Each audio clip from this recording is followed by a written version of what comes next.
நீங்க இருங்க இருங்க, நான் இது ஒரு கான்ட்ரவர்சியல் ஆயிடக்கூடாதுன்னு நான் நினைக்கிறேன். இயேசு எப்படி பிறந்தாருன்னு சொல்லப்படுது, அல்லாஹ் எப்படி பிறந்தாருன்னு சொல்லப்படுது. அதுக்கெல்லாம் போய் இந்த கேள்வி கேட்பீங்களா?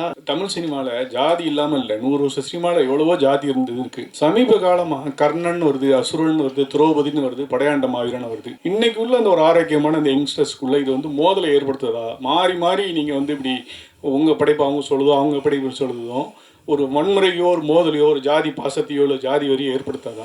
இவ்வளோ நேரம் உட்கார்ந்துருந்தீங்க, என்னுடைய முன்னோட்டத்தை பார்த்தீங்க, பாடலை பார்த்தீங்க.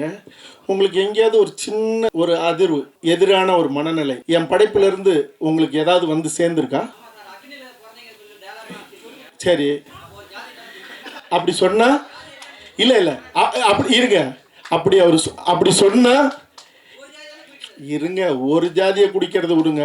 அவர் கேட்டது இன்னொரு சாதிக்கு எதிரான படைப்பான்னு கேட்டாரு. நான் சொல்றேன், எங்க அப்பாவோ உங்க அப்பாவோ தப்பு செஞ்சிருப்பாரு, நீங்க அதை வச்சு பேசிட்டு இருப்பீங்களா? ஒரு சமூகத்தை பத்தி எடுக்கும் போது அவன் பெருமை பேசுறது அவனுடைய உரிமை. நீங்க இருங்க இருங்க, காடுவெட்டி குரு அவர்களை பத்தி நான் சொல்லும் போது அவர்கள் காலங்காலமாக பேசப்பட்டு இருக்கிற தன்னுடைய ஒரு குலத்தின் வரலாறுன்னு அவங்க பேச. இப்ப நான் கேட்கிறேன், நான் இது ஒரு கான்ட்ரவர்சியல் ஆயிடக்கூடாதுன்னு நான் நினைக்கிறேன்.